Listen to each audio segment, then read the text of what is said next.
अशी चिक मोत्याची माळ होती ग 30 तोळ्याची ग.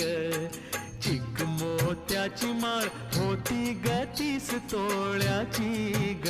जसा गणपतीचा गोंडा चौरंगी लाल बावटा ग. गणपतीचा गोंडा चौरंगी लाल बावटा ग.